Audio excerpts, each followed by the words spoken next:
Good evening, everybody, and welcome to Creatrix channel, my dear friends. We are live with another lecture of power systems. तो बच्चों, आज क्या हम लोग पढ़ने वाले हैं? आज हम लोग पढ़ने वाले हैं सीरीज कॉम्पेंसेशन. तो कल आपको शंट कॉम्पेंसेशन समझा दिया था बढ़िया तरीके से. शंट कैपेसिटर, शंट इंडक्टर, दोनों चीजें बेहतरीन तरीके से हमने कवर कर ली थी. और बेटा आज हम लोग मचाने वाले हैं एकदम सीरीज कॉम्पेंसेशन में. बढ़िया कॉन्सेप्ट सीखने वाले हैं, फुल डिटेल कवर करने वाले हैं. मजा आने वाला, लिटरली आप लोग एंजॉय करने वाले हो. That is a guarantee, that is a guarantee that my dear students are going to enjoy, are going to learn, are going to have fun in this topic. तो बेटा सबसे पहले बता दो, are you guys ready? Are you guys ready for this lecture? सब लोग तैयार हैं कि नहीं है? सब लोग तैयार हैं या नहीं है? सबको इंतजार है या नहीं है इस टॉपिक का?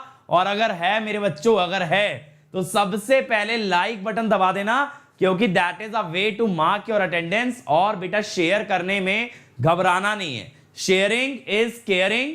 अगर आप शेयर करते हो तो आप हमारी आवाज को, आप हमारे रेवोल्यूशन को इंडिया के कोने कोने तक लेकर के जाते हो. और बेटा इस रेवोल्यूशन के सोल्जर सिर्फ और सिर्फ आप हो. और ये रेवोल्यूशन तभी बढ़ेगा जब इसके सोल्जर्स पूरी जान लगा देंगे.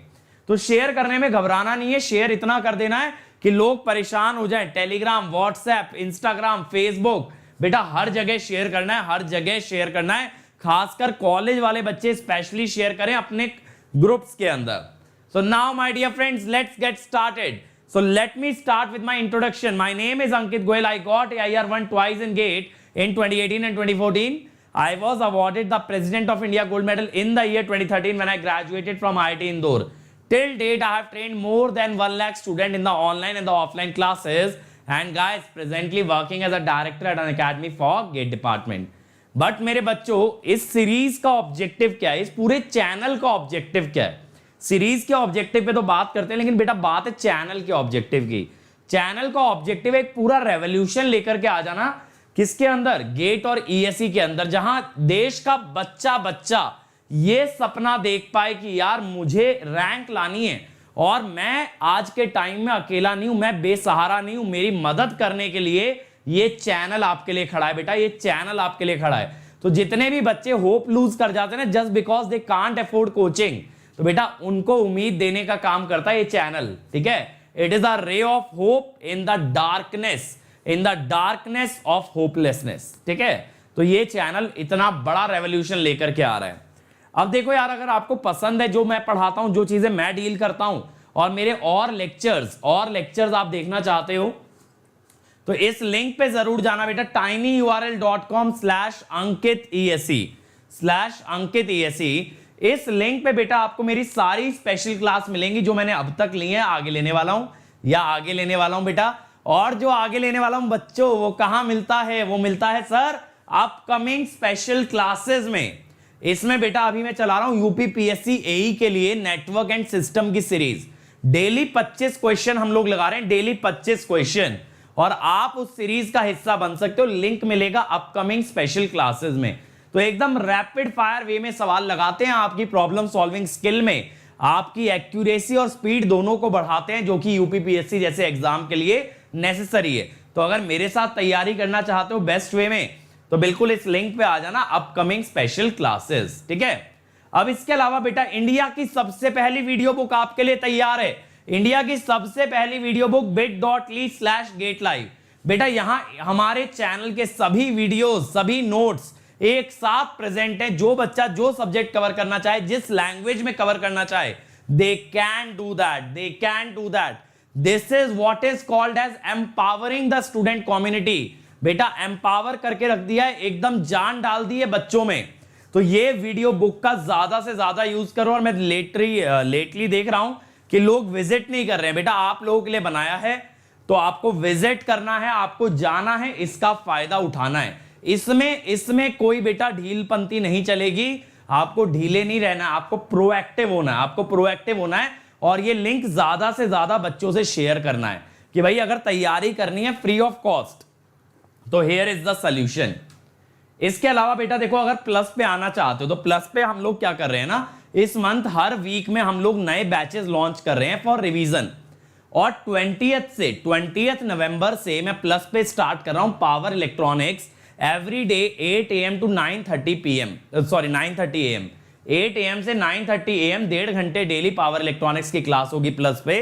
पहले गेट का सिलेबस कवर करेंगे, देन ईएससी का भी पार्ट उसके अंदर कवर किया जाएगा। तो आपको अगर सब्सक्रिप्शन लेना है तो जल्दी से अनअकैडमी पे आ जाओ, 20 तारीख से पहले पहले आ जाओ। मेरा सब्जेक्ट स्टार्ट हो रहा है, फिर 23 तारीख से मैं स्टार्ट कर रहा हूं क्रैश कोर्स पावर इलेक्ट्रॉनिक्स का।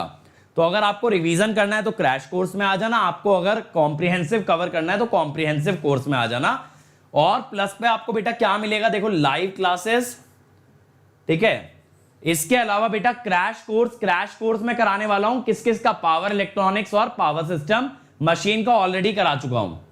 वीकली टेस्ट, अगर मेरा कोर्स अटेंड करोगे हर संडे भैया क्विज होता है, डाउट सॉल्विंग, सारे के सारे एक एक डाउट को ना पकड़ पकड़ के गोली मार के खत्म करेंगे। इंग्लिश और हिंदी के अलग अलग लेक्चर्स मेरे प्रेजेंट है मशीन पावर सिस्टम के।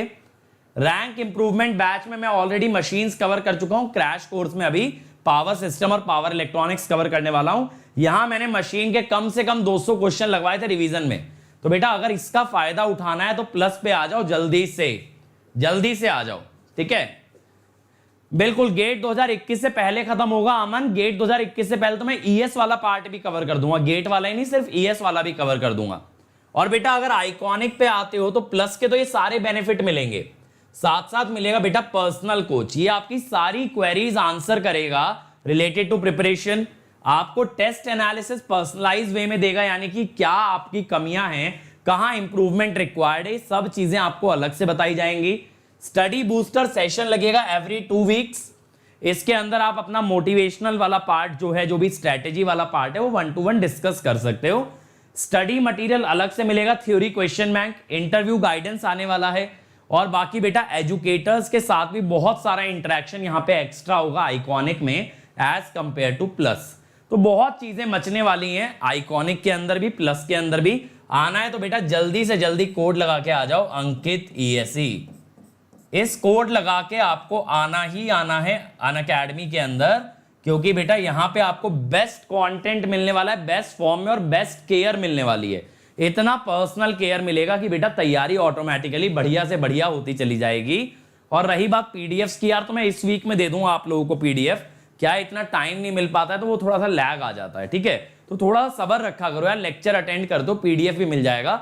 इतने सारे सेशंस लेने होते हैं ना एक दिन के अंदर, तो पीडीएफ अपलोड करने का टाइम नहीं मिलता है, but definitely you guys are going to get it, ठीक है। चलो so let's get started my dear friends. तो सबसे पहले रिकैप कर लें भाई, सबसे पहले रिकैप कर लेते हैं। कल हमने कवर किया था शंट कैपेसिटर। तो रेटिंग ऑफ शंट कैपेसिटर मैंने बताया था, जहां मैंने बताया था Vs into delta V by X. Phasor diagram मैंने बताया था, पावर फैक्टर करेक्शन बताया था P into tan phi1 minus tan phi2। Shunt reactor में रेटिंग निकाली थी again Vs into delta V by X. Phasor diagram और Ferranti effect mod B by 1 minus mod A। और जैसा भैया कवाना ने मैसेज लिखा है, लाइक कहां है बेटा, लाइक कहां है। अभी मैंने बोला लाइक और शेयर करने में घबराना नहीं, लाइक और शेयर करने में कतराना नहीं। डेफिनेटली आपको एक एक वीडियो ना इस पूरे सीरीज का एकदम ऐसा होगा, रोंगटे खड़े हो जाएंगे, इतने बढ़िया कॉन्सेप्ट क्लियर होंगे ना, बड़े बड़े टीचर्स को आप लोग फेल कर दोगे पावर सिस्टम के अंदर। और बेटा जब ऐसा कंटेंट फ्री ऑफ कॉस्ट मिल रहा है तो लाइक तो बनता है, शेयर तो बनता है ना। शेयर करने में घबराया मत करो, कंजूसी मत किया करो मेरे भाई, कंजूसी मत किया करो। ऐसे बच्चों की रैंक नहीं आती है जो लोग ये सोचते हैं किसी को बताऊंगा नहीं तो मैं आगे निकल जाऊंगा। बेटा ऐसा नहीं होता, ऐसा नहीं होता। आगे निकलोगे अपनी मेहनत से, ना कि किसी से कोई चीज छुपा करके, ठीक है। चलो तो यार देखो सीरीज कैपेसिटर पे आ रहे हैं। सीरीज कैपेसिटर क्या करता है, ये अंडर वोल्टेज और ओवर वोल्टेज दोनों को रेमेडी करता है, दोनों को बेटा रेक्टिफाई करता है, under voltage as well as over voltage.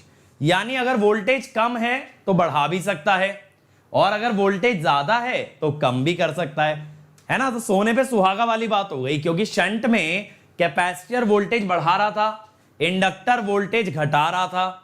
अब भाई एक ही चीज हो सकती है ना एक बार में, या तो कैपेसिटर या तो इंडक्टर, लेकिन सीरीज कैपेसिटर दोनों काम कर सकता है, बढ़ा भी सकता है और घटा भी सकता है, ठीक है। चलो अब इसके अंदर देखो, जब आपने शंट कंपेंसेशन की बात की थी तो आपने बोला था जो कैपेसिटर और इंडक्टर का करंट होता है बेटा, वो लाइन के करंट को मॉडिफाई कर देता है। लाइन का करंट अगर ज्यादा है तो कम कर देता है, तो इसी वजह से आपका जो वोल्टेज ड्रॉप होता है वो घट जाता है, वो घट जाता है।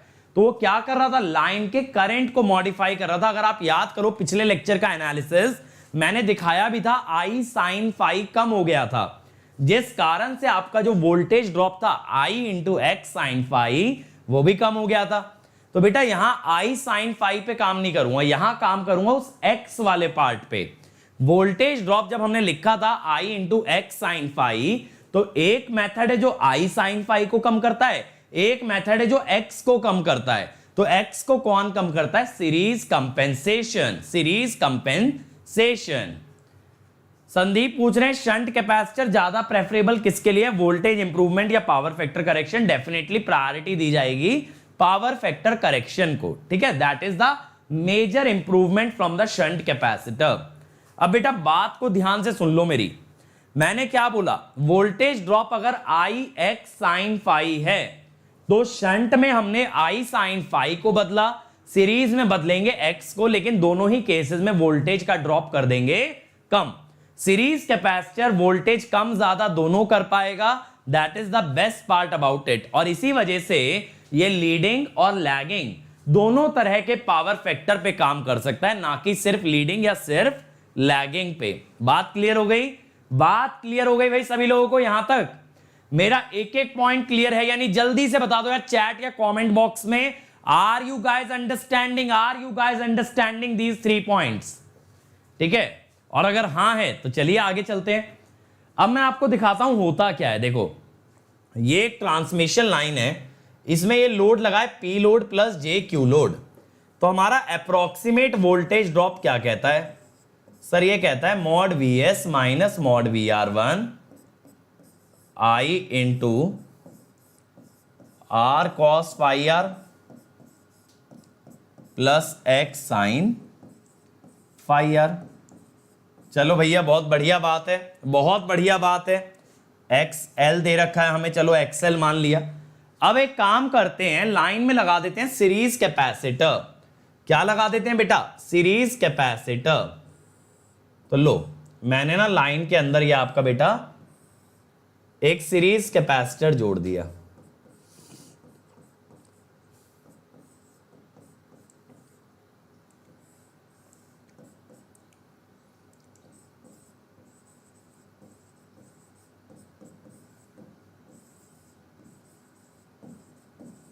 ठीक है,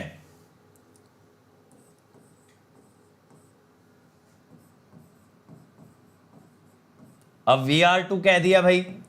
अब की बार बेटा जब वोल्टेज ड्रॉप लिखोगे mod VS minus mod VR2, तो आप क्या लिखेंगे, I R cos phi R plus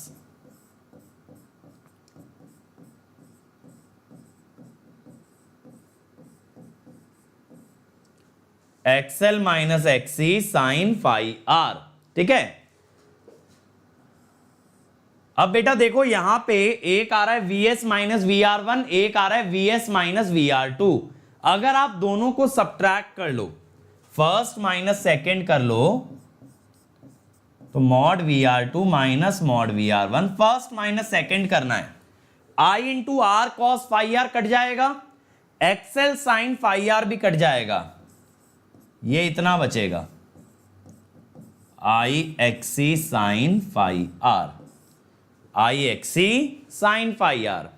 अब देखो यार, अगर phi R पॉजिटिव है, यानी लैगिंग की अगर बात करें, आप कहोगे सर लैगिंग में पॉजिटिव क्यों ले रहे हो? क्योंकि बेटा ये जो वोल्टेज ड्रॉप की इक्वेशन है, यहां प्लस लैगिंग के लिए आता है और माइनस आता है लीडिंग के लिए। प्लस किसके लिए, lagging, and minus is for leading. तो बेटा कितना आएगा, IXC साइन phi R। तो इसमें क्या होगा, ये पॉजिटिव आ जाएगी right hand side, right hand side positive आ जाएगी ना बेटा, और लीडिंग के लिए आप रखोगे phi R नेगेटिव। बेटा अगर phi R नेगेटिव रखा तो ये राइट हैंड साइड नेगेटिव, यानी mod VR2 is less than mod VR1। ठीक है, mod VR2 is less than mod VR1। तो यही चीज अभी मैंने आपको बताई थी, ये वोल्टेज बढ़ा भी सकता है, ये वोल्टेज घटा भी सकता है, दोनों चीजें हो सकती हैं। That is the best part about the series capacitor, क्योंकि यहां पे देखो लीडिंग पावर फैक्टर पे वोल्टेज घटा रहा है और लैगिंग पे बढ़ा रहा है, और होना भी यही चाहिए। लैगिंग में बूस्ट की जरूरत होती है और लीडिंग में रिड्यूस करने की जरूरत होती है। दोनों रिक्वायरमेंट फुलफिल हो रही है हमारी by means of the series capacitor. अब अगर बेटा आप बात करोगे रेटिंग की, तो रेटिंग कितनी होती है? सीरीज में है ना, इसीलिए I स्क्वायर XC। और डेल्टा मॉड VR कितना है? IXC sine phi R। इसका ना इस डेटा का बाद में यूज करूंगा। रेटिंग आती है I स्क्वायर XC और वोल्टेज में चेंज कितना है? IXC sine phi R। समझ आया? यहां तक क्लियर है सबको? यहां तक क्लियर है सबको कि वोल्टेज को इंक्रीज भी कर सकता है, वोल्टेज को डिक्रीज भी कर सकता है। तो लैगिंग में बूस्ट चाहिए, बूस्ट कर रहा है, लीडिंग में रिडक्शन चाहिए, रिड्यूस कर रहा है। दोनों चीजें एक साथ हो रही हैं। ठीक है, डिपेंडिंग अपॉन पावर फैक्टर। अरे बेसिकली ऐसा सोचो मेरे भाई, अगर ये XC ने XL को काट दिया तो एक चीज सोचो, मान लो लॉसलेस लाइन है, R 0 है, XL और XC अगर कट गए तो VS और VR तो बराबर आ गए, बीच में इंपीडेंस ही 0 हो गई। खुद सोच के देखो, अगर XC ने XL को काट दिया, बीच की इंपीडेंस 0 हो गई, VS and VR would be equal. But बेटा यही तो मैं भी कह रहा हूं कि XC क्या कर रहा है? XL को काट रहा है, तो बीच का डिफरेंस तो कम करेगा, चाहे वो डिफरेंस पॉजिटिव हो चाहे नेगेटिव हो, वो डिफरेंस को कम करेगा। वो VR को VS के ज्यादा क्लोज लेके जाएगा, क्योंकि बीच की इंपीडेंस को कैंसिल कर दे रहा है। समझ आया? अब लॉजिकली समझ आया कि नहीं आया? ये सब तो मैथमेटिकल है, आपको लॉजिकली क्लियर हुआ कि नहीं? जल्दी से एक बार कंफर्म करो मेरे भाई। Are you guys clear about it? Quickly confirm me, quickly confirm to me. Okay, चल अब इसका और क्या क्या इंपैक्ट होता है ये देखते हैं। Impact on stability. यार देखो, अब मान लो ये है मॉड VS मॉड VR, बीच में ये JX है। अब आप कहेंगे सर यहां पे Pmax क्या होगा? आई मैं विदाउट कैपेसिटर की बात कर रहा हूं, ये मत कहने लग जाना सर कैपेसिटर भूल गए। कंपेयर तो तब ना करोगे जब पहले एक रेफरेंस केस लोगे। अब दूसरा केस ले लो सर जी। ठीक है,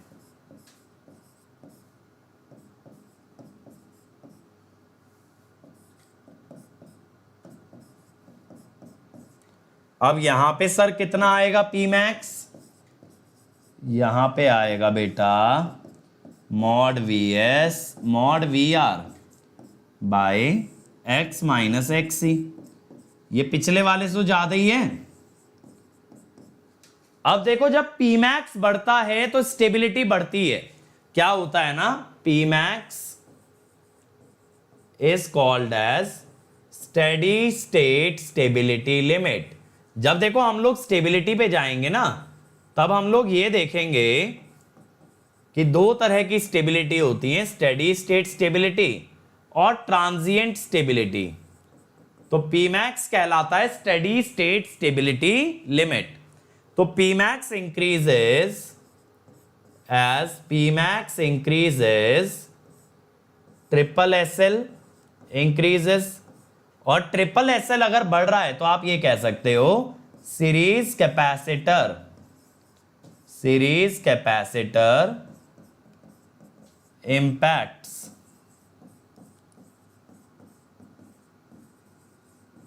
एंगुलर स्टेबिलिटी। देखो यार, मैं आपको बताऊं ना, मेजरली 3 तरह की स्टेबिलिटी होती हैं, वोल्टेज स्टेबिलिटी, एंगुलर स्टेबिलिटी और फ्रीक्वेंसी स्टेबिलिटी। वोल्टेज स्टेबिलिटी का मतलब होता है किसी भी बस की वोल्टेज 5% से ज्यादा फ्लक्चुएट ना करे। ये मैं कई बार बता चुका हूं, रेटेड के 5% ऊपर या 5% नीचे इसी रेंज के अंदर रहनी चाहिए बेटा, इससे ज्यादा फ्लक्चुएशन ना आए वोल्टेज के अंदर। फिर होता है फ्रीक्वेंसी स्टेबिलिटी, फ्रीक्वेंसी में 2% से ज्यादा का फ्लक्चुएशन कभी भी नहीं आना चाहिए। और तीसरा होता है एंगुलर स्टेबिलिटी। एंगुलर स्टेबिलिटी का मतलब क्या होता है बेटा, कि जो रोटर एंगल डेल्टा है ना, जो रोटर एंगल डेल्टा है दैट शुड बी स्टेबल। और ये मोस्ट क्रूशियल स्टेबिलिटी है बेटा, ये मोस्ट क्रूशियल स्टेबिलिटी है। तो सीरीज कैपेसिटर की ना सबसे बड़ी एडवांटेज है ये सीरीज कैपेसिटर की बेटा सबसे बड़ी एडवांटेज है, इससे बढ़िया, इससे बेहतर एडवांटेज हो ही नहीं सकती। Nothing can be better than this, nothing can be better than this. यानी वोल्टेज इंप्रूव करे ना करे कुछ फर्क नहीं पड़ता बेटा, कुछ भी फर्क नहीं पड़ता। फर्क किस बात से पड़ता है, that it improves the stability, that it improves the stability. बात क्लियर हो रही है? बात बेटा क्लियर हो रही है कि नहीं हो रही है? तो रोटर एंगल की स्टेबिलिटी की बात हो रही है, and that is the most crucial part of this steady state stability या सीरीज कैपेसिटर। अब अगले पे आते हैं भाई, impact on the fault current.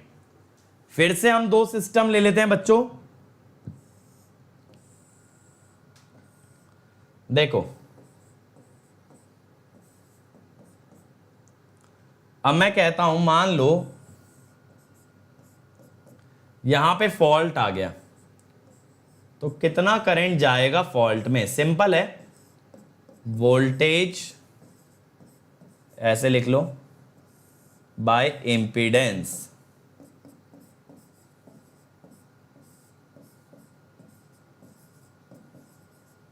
ये जाएगा ना। और मेरे बच्चों अगर हम यहां पे क्या लगा दें,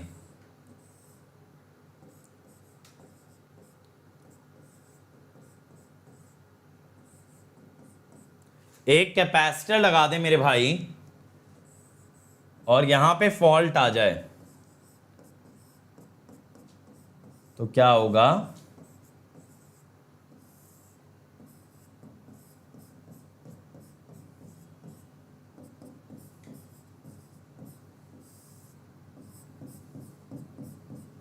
ये हो गया, ठीक है। तो अब यहां पे देखो यार, ये जो फॉल्ट करंट है ना, नेक्स्ट वाला, सेकंड वाला, ये फर्स्ट वाले से ज्यादा आ रहा है। सर क्यों ज्यादा आ रहा है? क्योंकि बेटा डिनोमिनेटर कम हो गया, तो आप कह सकते हो IF2 is greater than IF1। अब भैया ये हो गई समस्या, ये एडवांटेज नहीं हुआ मेरे भाई, ये क्या हो गया? डिसएडवांटेज। ये क्या हो गया? डिसएडवांटेज। फॉल्ट करंट भी बढ़ गया। स्टेबिलिटी का बढ़ना एक बहुत बड़ा एडवांटेज था इन case of series capacitor, but ये फॉल्ट करंट का बढ़ना एक बहुत बड़ा डिसएडवांटेज है for the case of series capacitor. ठीक है। अब इससे क्या होता है, देखो जो आपके प्रोटेक्शन इक्विपमेंट होते हैं, रिलेज और सर्किट ब्रेकर, ये किससे डिजाइन होते हैं? फॉल्ट करंट से। अगर बेटा फॉल्ट करंट ज्यादा आएगा तो प्रोटेक्शन इक्विपमेंट की रेटिंग ज्यादा होगी। ठीक है, क्योंकि एक सिंपल सी बात है, सर्किट ब्रेकर को ओपन होना है। अब आपका करंट ज्यादा आ रहा है तो ज्यादा करंट पे इसे ओपन होना है। ज्यादा करंट पे बेटा ओपन होगा ना तो ज्यादा भयंकर आर्क बनेगी, इसके अंदर ज्यादा खतरनाक आर्क बनेगी, और बेटा उस आर्क को खत्म करना भी उतना ही ज्यादा डिफिकल्ट पड़ेगा जितने ज्यादा करंट की वो आर्क बनती है। इसीलिए मेरे बच्चों क्या करना पड़ेगा?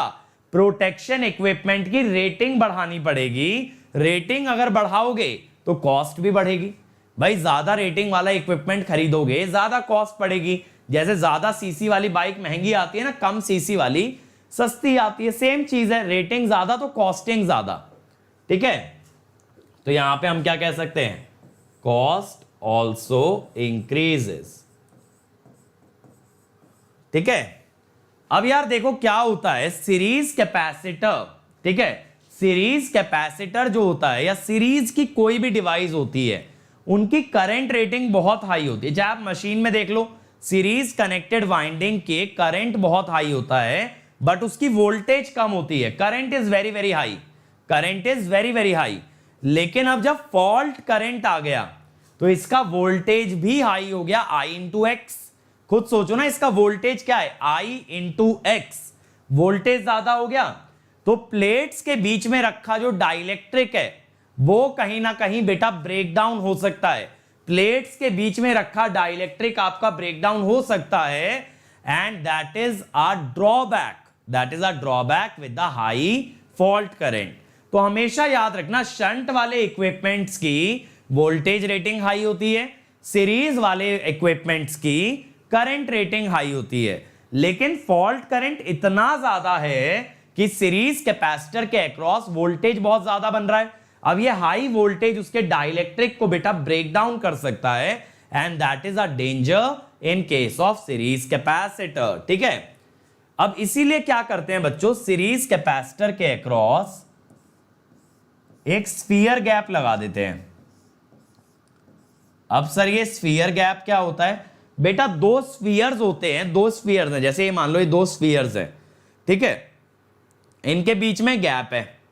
अब क्या होगा, जब हाई वोल्टेज आएगी ना तो ये बीच की जो एयर है ये आयनाइज हो जाएगी, कोरोना टाइप से ये आयनाइज हो जाएगी, ये दो स्फीयर्स के बीच में करंट जाने लगेगा। अगर बेटा ये दो स्फीयर के बीच में करंट जाने लगा तो आपका कैपेसिटर क्या हो जाएगा, शॉर्ट। तो कैपेसिटर बच गया ना, कैपेसिटर जैसे ही शॉर्ट हुआ वोल्टेज जीरो हो गई, तो हमने कैपेसिटर को हाई वोल्टेज से प्रोटेक्ट कर लिया, समझ गए। Capacitor is protected against high voltage by connecting a sphere gap, by connecting a sphere gap across a capacitor. तो ये स्फीयर गैप का ना मीनिंग याद रखना, two sphere separated by a distance. In case of high voltage, the air between them ionizes, and when the air ionizes, it starts to conduct. ठीक है, thereby short circuiting the capacitor. Circuit breaker के एक concept में और आएगा ये sphere gap, but अभी के लिए स्फीयर गैप आप सीरीज कैपेसिटर में याद रखें। ठीक है, चलो, is this clear? Why the other plate of capacitor is shown curved? Shanu क्या होता है ना, देखो दो तरह के कैपेसिटर होते हैं बेटा, सिरेमिक और इलेक्ट्रोलिटिक। तो क्या होता है ना, सिरेमिक कैपेसिटर की दोनों प्लेट्स आइडेंटिकल होती हैं, यानी वहां पॉजिटिव नेगेटिव प्री डिफाइन करने की जरूरत नहीं है। लेकिन इलेक्ट्रोलिटिक कैपेसिटर के अंदर आपका पॉजिटिव और नेगेटिव प्री डिफाइंड होता है। तो ये जो कर्व्ड प्लेट है, this shows the negative plate of the capacitor. तो मेरी आदत ऐसी ही है बनाने की, बहुत सारे लोग स्ट्रेट लाइंस खींच देते हैं, यानी वहां पॉजिटिव नेगेटिव किसी पे भी लगा सकते हो। ठीक है, तो डिपेंड करता है कौन सा कैपेसिटर लेके चल रहे हो। चलो, अब आते हैं भाई सब सिंक्रोनस रेजोनेंस। इसको बहुत ध्यान से समझना बेटा, ये अच्छे से एक्सप्लेन्ड आपको कहीं भी नहीं मिलेगा। ये अगला ड्रॉबैक है आपका सीरीज कैपेसिटर का, अगला ड्रॉबैक है। इसमें क्या होता है बेटा, एक जनरेटर में दो पार्ट्स हैं, जनरेटर में दो पार्ट्स हैं। Disadvantages of sphere gap as it will allow high current to flow through it. Krishna मेरे भाई एक चीज सोचना, अगर ये सीरीज कैपेसिटर शॉर्ट हो गया तो ये करंट ये बन जाएगा, करंट हाई हुआ कि लो, सोच के बताओ। अगर ये सीरीज कैपेसिटर शॉर्ट हो गया तो मुझे नहीं लगता इंपीडेंस बढ़ के करंट कम हो जाएगा। ठीक है, इंपीडेंस बढ़ के करंट तो कम हो गया ना, हाई करंट कहां हुआ, बल्कि करंट रिड्यूसेस। ठीक है, अब देखो यार, एक सिंक्रोनस जनरेटर के अंदर दो पार्ट्स होते हैं, एक मैकेनिकल और एक इलेक्ट्रिकल। ये आप सब लोग बहुत अच्छे से जानते हो। जो उसका शाफ्ट है, जो उसका रोटर है, वो सारा मैकेनिकल पार्ट है, और जो वाइंडिंग्स वाला पार्ट है that is the electrical part, that is the electrical part. अब बेटा जब आपने कैपेसिटर लगा दिया इलेक्ट्रिकल में, सीरीज कैपेसिटर, तो वहां बन गया एक एलसी सर्किट। सर कैसे हो गया एलसी? क्योंकि बेटा जनरेटर, ट्रांसमिशन लाइन, ट्रांसफॉर्मर, इन सब में इंडक्टर पहले से था, इन सब में इंडक्टर पहले से था। साथ में आपने बेटा क्या दे दिया, एक कैपेसिटर दे दिया। अब आपने इंडक्टर के साथ कैपेसिटर दे दिया तो एलसी ऑसिलेटर बन गया। अब बेटा ये जो एलसी ऑसिलेटर बन गया, ऐसे ही मैकेनिकल में होता है आपका स्प्रिंग होता है, मास होता है, डैम्पर होता है। ठीक है, ये भी एक सेकंड ऑर्डर ऑसिलेटरी सिस्टम बनाते हैं। ठीक है, अगर आपने कंट्रोल का मैथमेटिकल मॉडलिंग पढ़ा है तो बेटा वहां आपने देखा होगा mechanical system also forms a second order system, a second order system where we have the oscillation frequency, where we have the oscillation frequency। अब बेटा दो पार्ट है, मैकेनिकल और इलेक्ट्रिकल। मैकेनिकल और इलेक्ट्रिकल ये दोनों पार्ट्स में ऑसिलेशन चल रहा है। लेकिन बच्चों अगर ये ऑसिलेशन की फ्रीक्वेंसी सेम हो गई तो क्या होगा? तब होगा बेटा रेजोनेंस, तब होगा एनर्जी का तांडव, कभी इधर कभी इधर, कभी फिर उधर, फिर वापस इधर। तो एनर्जी ऑसिलेट करेगी ऐसे, है ना, बार बार इधर उधर इधर उधर ऑसिलेट करेगी। अब आप कहोगे चलो सर मान लिया, बिल्कुल मान लिया एनर्जी ऑसिलेट करेगी, तो इसमें दिक्कत क्या है? हमें दिक्कत क्या है ना? तो दिक्कत भी समझते हैं। पहले ये समझो रेजोनेंस क्लियर है ना? रेजोनेंस तब होती है जब कभी दो फ्रीक्वेंसी मैच कर जाएं। यहां कौन सी दो फ्रीक्वेंसी मैच कर गई? मैकेनिकल ऑसिलेशन और इलेक्ट्रिकल ऑसिलेशन। मैंने इफ लगाया, इफ, है ना, हमेशा जरूरी नहीं है, समटाइम्स इट मे हैपन कि दोनों एनर्जी मैच कर जाएं। अब यार देखो जनरेटर में कायदे से क्या होता है, मान लो मैं प्राइम मूवर हूं, मैंने जनरेटर को एनर्जी दिया, जनरेटर ने फिर किसे दिया? इलेक्ट्रिकल को। तो प्राइम मूवर देता है मैकेनिकल पावर और फिर जनरेटर देता है आगे इलेक्ट्रिकल पावर। लेकिन बच्चों जब एनर्जी ऑसिलेट कर रही है तो प्राइम मूवर तो दे रहा है, मुझे मतलब नहीं है भैया वहां क्या चल रहा है, आई डोंट वांट टू सी, मैं एनर्जी दिए जा रहा हूं।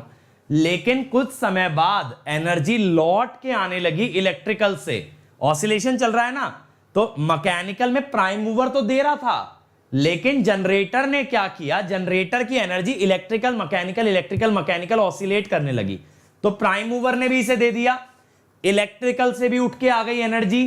तो बेटा अब जनरेटर में दो एनर्जी हो गई, एक तो प्राइम मूवर की और एक इलेक्ट्रिकल की, यानी जनरेटर की एनर्जी क्या हो गई? हाई। जनरेटर की एनर्जी क्या हो गई? हाई, जिस कारण से उसके शाफ्ट पे बहुत ज्यादा टॉर्क बन सकता है, क्योंकि पावर टॉर्क इनटू स्पीड होती है ना, पावर टॉर्क इनटू स्पीड होती है। तो अगर पावर बढ़ गई तो बेटा टॉर्क बढ़ सकता है। टॉर्क अगर बढ़ गया भैया, घुमाने वाला फोर्स अगर बढ़ गया, तो ऐसा ना हो ऐसा मरोड़ दे कि इसको तोड़ ही दे, समझ रहे हो, इतना जोर से ना घुमा दे that the shaft breaks down. और मेरे भाई जनरेटर का शाफ्ट अगर टूट गया, इससे बुरा कुछ नहीं हो सकता, इससे ज्यादा बर्बादी कुछ नहीं हो सकती, क्योंकि जनरेटर पूरे पावर सिस्टम का मोस्ट इंपॉर्टेंट हिस्सा होता है। उसको चोट पहुंचे तो बेटा दिल को चोट लगती है, जनरेटर को चोट नहीं आनी चाहिए, चाहे कुछ भी हो जाए, जनरेटर सुरक्षित रहना चाहिए। इसीलिए सबसे ज्यादा खतरनाक ड्रॉबैक है सब सिंक्रोनस रेजोनेंस। फिनोमिना समझ आया? फिनोमिना समझ आया कि नहीं आया? मैं सब सिंक्रोनस का मीनिंग अभी एक्सप्लेन करूंगा, अभी उस पे मत जाना, बट फिनोमिना समझ आया? एक बार रीड कर लेते हैं क्या पॉइंट्स हैं। Electrical network exchanges energy with the turbine generator at one or more natural frequency, the combined system below the frequency of the system. तो कहने का तात्पर्य यह है जो मैकेनिकल सिस्टम है वो एनर्जी एक्सचेंज करता है इलेक्ट्रिकल सिस्टम से बिलो द सिंक्रोनस फ्रीक्वेंसी, इसीलिए सब सिंक्रोनस कहते हैं, बिलो सिंक्रोनस। इलेक्ट्रिकल ऑसिलेशन होते हैं due to LC circuit, electrical oscillation होते हैं ड्यू टू एलसी सर्किट, और मैकेनिकल होते हैं due to mass damper and spring. मैं ये भी लिख देता हूं, मैकेनिकल होते हैं, अनुराधा बेटा वीडियो पीछे करके देख लो अगर कोई पॉइंट स्किप कर गए हो, ठीक है, mass plus damper plus spring, इसकी वजह से आते हैं मैकेनिकल ऑसिलेशन, ठीक है। अब इससे क्या हो सकता है, शाफ्ट डैमेज हो सकता है। शाफ्ट क्यों डैमेज हो सकता है? क्योंकि शाफ्ट की एनर्जी बढ़ती है, शाफ्ट का टॉर्क बढ़ता है, P shaft increases, T shaft increases, तो शाफ्ट में गेट डैमेज्ड, शाफ्ट में गेट डैमेज्ड। क्लियर हुआ? क्लियर हुआ? ठीक है भाई। अब यार एक चीज देखो, सबसे पहली बात है कि इतने गजब के कॉन्सेप्ट्स हम लोग पढ़ रहे हैं, इतना डिटेल में हम लोग जा रहे हैं, लेकिन डेफिनेटली अटेंडेंस अच्छा नहीं लग रहा है। और अगर ये अटेंडेंस इसी तरीके से डाई डाउन होता गया तो मे बी PSA 1 के बाद हम लोग 2 पे जाना ना पसंद करें, ठीक है, क्योंकि यार पावर सिस्टम एक लंबी जर्नी है। अभी 27वां लेक्चर है, कम से कम इसमें 100 से ज्यादा लेक्चर बनने वाले हैं, और 100 से ज्यादा लेक्चर बनाने का पेशेंस, बनाने की हिम्मत तब आती है जब अटेंडेंस होती है। और अटेंडेंस बेटा अगर इस टाइप से गिर रही है तो I might not feel interested to go till fault analysis और stability, I won't be interested in doing that. अब आप लोग कहते हो सर हम शेयर करते हैं, बेटा मैंने अपनी कोई वीडियो शेयर होते हुए जहां आपने मुझे टैग किया हो, मैंने तो नहीं देखा कभी। आप लोग इंस्टाग्राम पे शेयर करो, फेसबुक पे शेयर करो, मुझे टैग करो, I would also know that you guys are sharing. तो आप लोगों को क्या लगता है यार कि सब कुछ मिलता भी रहे और कुछ मेहनत भी ना करनी पड़े, तो आप लोग अपने सोशल मीडिया का यूज क्यों नहीं करते? मतलब social media is so powerful, और अगर आप लोग लॉयल हो, तो you have to share it and tag me there, tag me on Facebook, tag me on Instagram and share as much as possible. क्योंकि बेटा देखो, हम ये काम ना एक विजन के साथ, एक सपने के साथ कर रहे हैं, और वो सपना तभी पूरा होता है जब ज्यादा से ज्यादा बच्चा लेक्चर में आके बैठे। अब मैं आपको बताऊं, मेरी प्लस की क्लास में इससे ज्यादा बच्चा बैठता है, तो फिर भाई जहां पेमेंट दे के बच्चा ज्यादा आ रहा है, वो फ्री क्लासेस का ऑब्जेक्टिव तो डिफीट हो गया ना बेटा, फ्री क्लासेस का ऑब्जेक्टिव डिफीट हो गया। फ्री में बल्कि ज्यादा भीड़ होनी चाहिए हमेशा पेड से, लेकिन पेड में अगर ज्यादा भीड़ है फ्री से, यानी paid content is more successful और it is a better model than the free content. और मैं आपको शुरू से एक ही चीज बोलता आ रहा हूं बेटा, फ्री एजुकेशन से लोगों का भरोसा मत उठाओ, ठीक है, फ्री एजुकेशन से लोगों का भरोसा मत उठाओ। अगर आप ज्यादा नंबर्स में आओगे तभी फ्री एजुकेशन सक्सेसफुल है। कवाना मुझे बेटा इंस्टाग्राम पे फॉलो कर सकते हो, कोई दिक्कत नहीं है, SSG IIT सिंपल है, ठीक है, SSG IIT है फेसबुक इंस्टाग्राम पे, वहां पे शेयर कर, वहां पे आप मुझे टैग कर सकते हो, मुझे फॉलो कर सकते हो। चलो अब देखो फ्रीक्वेंसी की बात करते हैं, फ्रीक्वेंसी की बात करते हैं। या तो अगर देखो IPL की बात है बेटा, तो फिर IPL पे तो मैं भी छुट्टी दे देता हूं, मैं भी आराम से बैठ के अपने टीवी पे मैच देखूंगा, सोचने वाली बात है ना, मैं भी तो सब चीजें छोड़ छाड़ के पढ़ा ही रहा हूं ना। देखो ये जनरेटर है, ये ट्रांसफॉर्मर है, ये लाइन है, और बेटा यहां पे लाइन के अंदर एक ना कैपेसिटर भी दिखा देते हैं। अब मैं क्या कहता हूं कि फ्रीक्वेंसी ऑफ ऑसिलेशन क्या होगा, देखते जाना, 1/2π √LC, ठीक है, 1/2π √LC,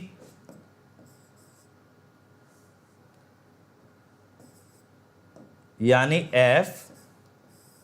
F/2πf √LC, ठीक है। तो अब यहां पे क्या होगा बेटा, F/ओमेगा, 2πf ओमेगा हो गया ना, ओमेगा L और ओमेगा C, 1/ओमेगा C क्या हो गया, XC/XL। और बेटा ये होता है degree of series compensation, KSE क्या होता है, डिग्री ऑफ सीरीज कॉम्पेंसेशन,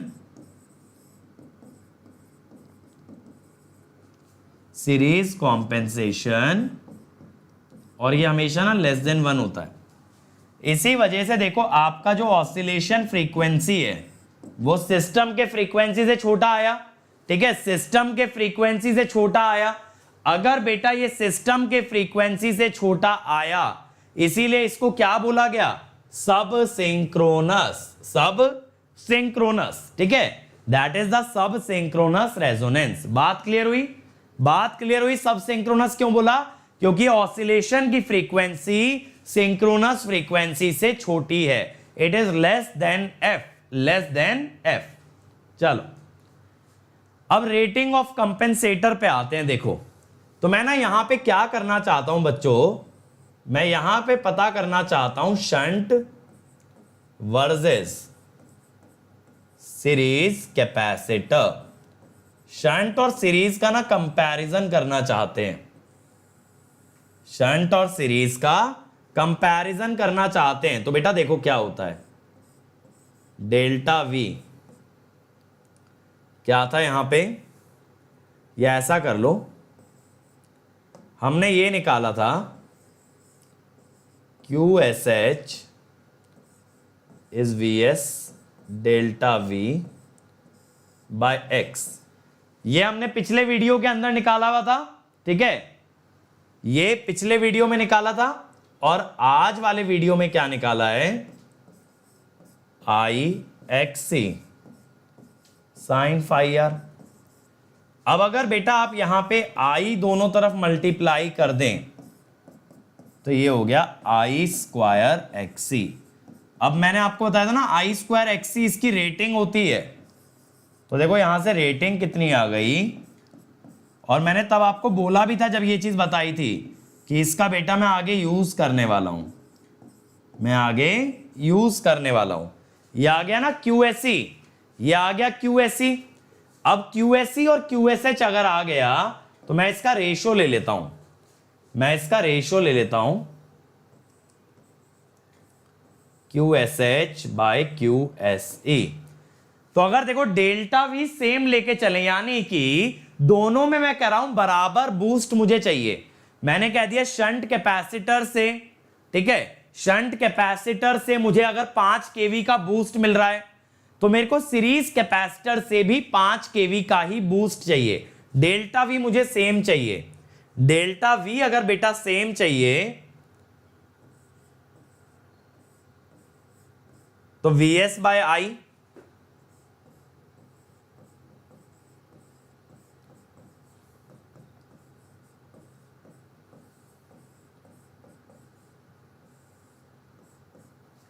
तो बेटा ये क्या हो जाएगा, ये हो जाएगा sine phi R by X P U, sine phi R by X P U. अब एक एग्जांपल ले लेते हैं। जनरली बताओ साइन फाई आर की सबसे कॉमन वैल्यू क्या होगी, साइन फाई आर की सबसे कॉमन वैल्यू बेटा क्या होने वाली है, बताओ क्या होने वाली है, 0.6, क्योंकि ज्यादातर पावर फैक्टर लेते हैं 0.8। और XPU तो यार काफी कम होता है, 2% 3% होता है, फिर भी चलो हमने मान लिया 10%। रिएक्टेंस छोटी होती है, तो यहां से क्या मिल जाएगा, इसका मतलब है अगर सेम लेवल का वोल्टेज इंप्रूवमेंट चाहिए, अगर सेम लेवल का वोल्टेज इंप्रूवमेंट चाहिए बेटा, तो उसमें ज्यादा रेटिंग किसकी चाहिए, शंट कैपेसिटर की। यानी ज्यादा रेटिंग वाला कैपेसिटर लगेगा शंट में, अगर आपको उतना ही वोल्टेज के अंदर इंप्रूवमेंट लाना है। अगर उतना ही इंप्रूवमेंट लाना है, you would need more rating in case of shunt as compare to series. Shunt में ज्यादा रेटिंग लगेगी, ठीक है। दिव्यांशु मेरे भाई लेक्चर से जाना है क्या, ये बताओ। चलो अब वोल्टेज प्रोफाइलिंग पे आते हैं। देखो क्या होता है,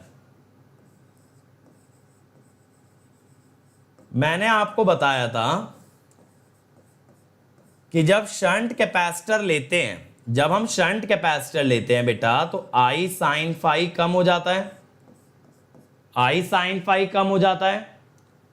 अब इसके अंदर डेल्टा V कितना होता है, I sine phi into X. अब ये जो x होता है ना, ये प्रोपोर्शनल होता है लेंथ के, तो आप ये कह सकते हो delta V versus length is a linear graph, is a linear graph. और उसका स्लोप किसके प्रोपोर्शनल है बेटा, स्लोप प्रोपोर्शनल है I साइन फाई के, तो स्लोप डिक्रीजेस, समझे। यानी वोल्टेज में जो डिक्रीमेंट आ रहा है, वोल्टेज में जो फॉल आ रहा है, वो लेंथ के प्रोपोर्शनल है। जितना लंबा लाइन लोगे उतना ज्यादा रिडक्शन आएगा, उतना ज्यादा बेटा रिडक्शन आएगा। अब आप क्या कह रहे हो कि रिडक्शन जिस स्लोप से हो रहा था वो स्लोप कम कर देता है आपका shunt capacitor. Shunt capacitor reduces I sin phi due to which the slope will reduce. अब सीरीज में क्या होता है सर? चलो शंट का तो समझ आया, सीरीज का भी समझा दो।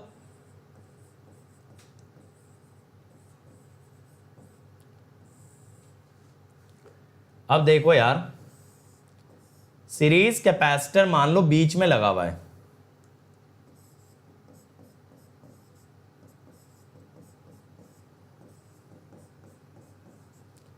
अब अगर मैं आपसे ये बोलूं कि मुझे ए पॉइंट का वोल्टेज चाहिए, फिर मैं बोलूं बी का चाहिए, अगर मैं बोलूं ए का चाहिए तो आप बोलोगे सर Vs,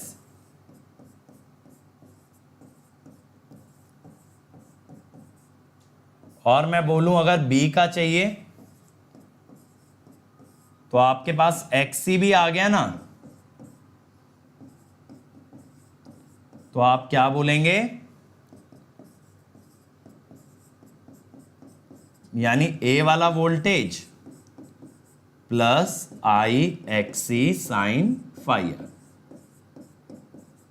तो ये देखो यार, ये जो पहली दो टर्म्स हैं, ये जो पहली दो टर्म्स हैं, ये VA बता रही हैं। ये जो पहली दो टर्म्स हैं बेटा, ये VA बता रही हैं, और VB में क्या ऐड होके आ रहा है? IXC sin phi r, IXC sin phi r। इसका मतलब ये है VB is greater than VA, VB is greater than VA, यानी शंट कैपेसिटर लगा देने से अचानक से बेटा आपका वोल्टेज बढ़ जाता है। ध्यान से देखना मेरे बच्चों मेरी बात, mod V versus distance. Ideally देखो यार क्या होना चाहिए ना, आइडियली तो फ्लैट लाइन बननी चाहिए, this is what should be ideal. ये आइडियल है कि वोल्टेज में कोई रिडक्शन आए ही ना। लेकिन अब देखो विदाउट कॉम्पेंसेशन क्या होगा, ये विदाउट कॉम्पेंसेशन है, वोल्टेज गिरती जा रही है। अब बेटा अगर आपने शंट लगाया, शंट जो है ना इसका स्लोप कम कर देगा, तो ये कौन है? शंट। अब अगर आपने सीरीज लगाया मेरे भाई, अगर आपने सीरीज लगाया तो सीरीज क्या करेगा? सीरीज बेटा क्या करेगा? सीरीज इसी को फॉलो करेगा, फिर बीच में से सडनली उठा देगा, फिर इसी को फॉलो करेगा। ठीक है, सीरीज में ना एब्रप्ट जंप देखने मिलेगा। देखो जैसे यहां पे ए तक वोल्टेज घट रही थी, फिर अचानक से बी पे इंक्रीमेंट आ गया, तो सीरीज में ये सडन जंप दिखता है, शंट में जो डिक्रीज है वो कम हो जाता है। तो सीरीज में क्या आता है? सीरीज कैपेसिटर में क्या आता है? एक एब्रप्ट जंप आता है। ठीक है, there will always be an abrupt jump. Is that clear? एक एब्रप्ट जंप मिलेगा बेटा in case of series capacitor. अब सर्ज इंपीडेंस पे आ जाते हैं। सर ये कंपेंसेशन से सर्ज इंपीडेंस या SIL पे क्या इफेक्ट पड़ता है? तो सबसे पहले हम देख लेते हैं शंट कैपेसिटर।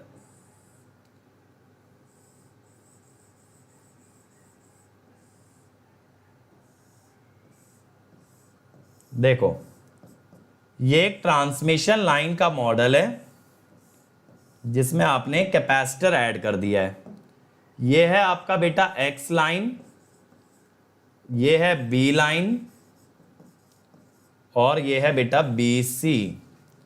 तो मैं क्या कहता हूं, देखो पहले ZS कितना होगा, ध्यान से देखते चलना, X line by B line. ठीक है, यही होगा ना।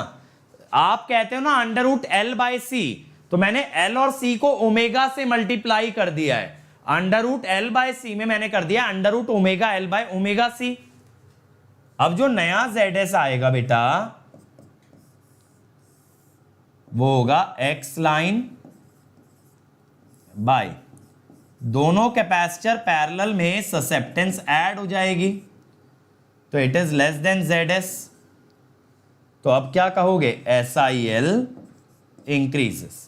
भाई SIL क्या होता है, V square by ZS, V square by ZS। तो जब ZS कम हो गया तो surge impedance loading will increase, SIL will increase. अब ऐसे ही आप देखो सीरीज कैपेसिटर, अगर कैपेसिटर की ही बात करनी है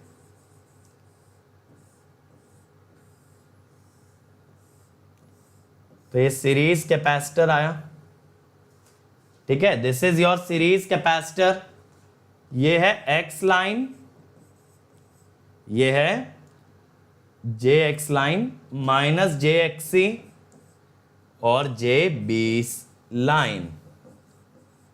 अब आप यहां पे ZS डैश क्या बोलोगे बच्चों, सीरीज में इंडक्टर और कैपेसिटर की रिएक्टेंस सब्ट्रैक्ट हो जाएंगी ना,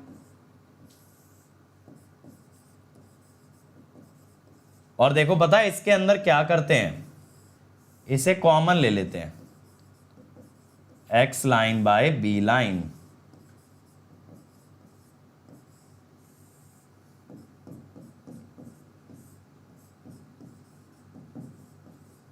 ठीक है, ये होता है 1 माइनस KSE। KSE का क्या मतलब था, degree of series compensation, degree of series compensation.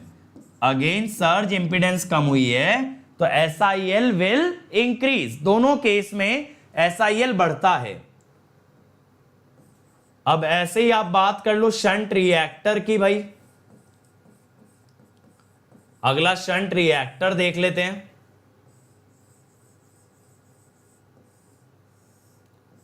अब देखो यार, कैपेसिटर और इंडक्टर का बिहेवियर अपोजिट है, कैपेसिटर और इंडक्टर का बिहेवियर अपोजिट है।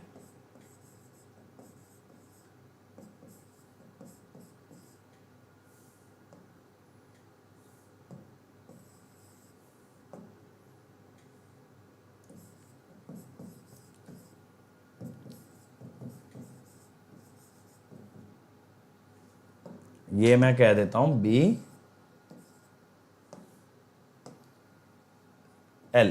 ठीक है। अब बेटा जब आप ZS डैश निकालोगे, इंडक्टर और कैपेसिटर जब पैरेलली कनेक्टेड है ना तो इनकी ससेप्टेंस सब्ट्रैक्ट होगी, ठीक है। अब डिनोमिनेटर घट रहा है तो ये वैल्यू बढ़ेगी, तो SIL would decrease, SIL would decrease, ठीक है, SIL कम हो जाएगा। अब अगर आप कहो कि सर सीरीज रिएक्टर भी देख ही लेते हैं, जब इतना देख रहे हैं तो बिल्कुल देख सकते हो यार, बिल्कुल देख सकते हो, क्यों नहीं देख सकते हो, ठीक है। अब अगर आप यहां पे देखोगे JX line, JXL, JB line,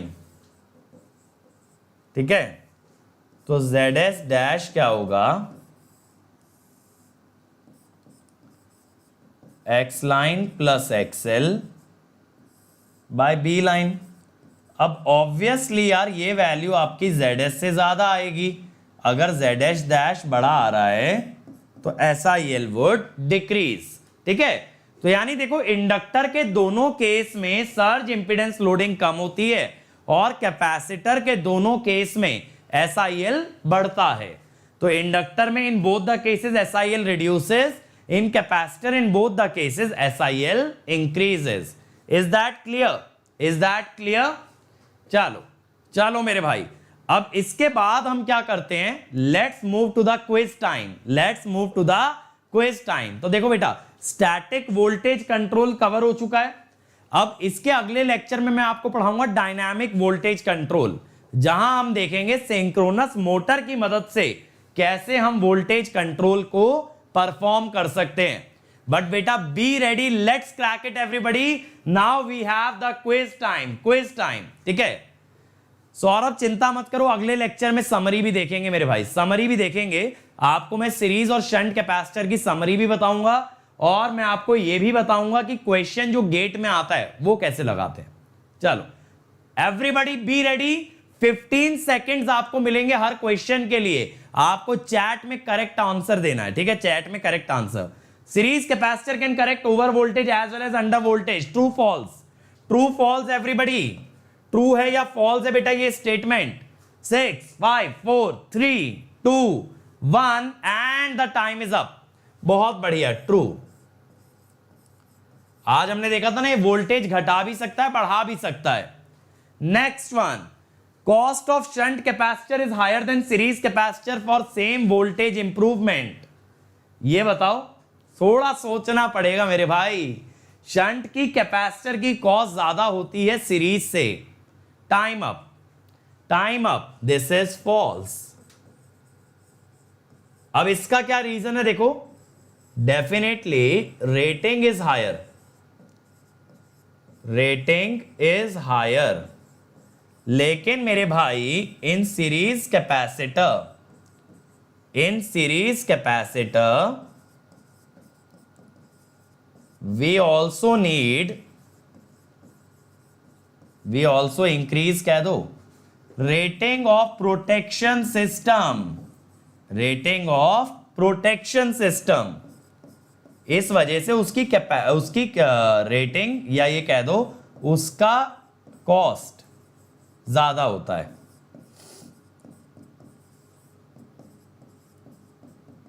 cost of series capacitor increase, ठीक है, cost of series capacitor increase होती है।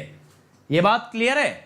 भले ही रेटिंग शंट की ज्यादा है, फिर भी शंट ज्यादा महंगा नहीं पड़ेगा, क्योंकि सीरीज में प्रोटेक्शन इक्विपमेंट की रेटिंग भी बढ़ती है। और क्यों बढ़ती है बच्चों, हमने देखा था फॉल्ट करंट बढ़ने से, फॉल्ट करंट बढ़ने से। चलो next one, capacitor dash the SIL while inductor dash the SIL, increases decreases, increases decreases भरना है भाई जल्दी, कम ऑन। क्या आएगा, फिल इन द ब्लैंक है, इंक्रीजेस डिक्रीजेस दोनों में क्या भरना है, टाइम अप, इंक्रीज, और दूसरे में आएगा डिक्रीज। अभी हमने देखा ना, कैपेसिटर SIL को बढ़ाता है, इंडक्टर SIL को घटाता है, ठीक है, क्लियर है।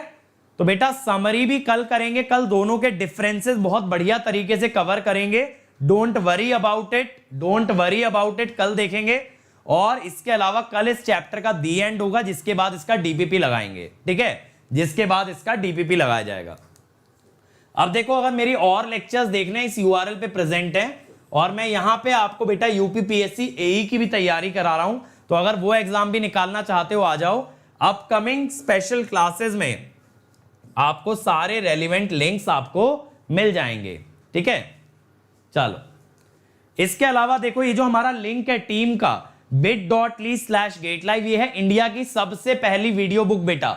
इस पे आपको सारे lecture along with their PDF मिलेंगे, और आपको जो सब्जेक्ट में कमजोरी लग रही है, जो सब्जेक्ट तैयार करना है बेसिक से एडवांस तक, बिल्कुल तैयार कर सकते हो एकदम नेक्स्ट लेवल पे।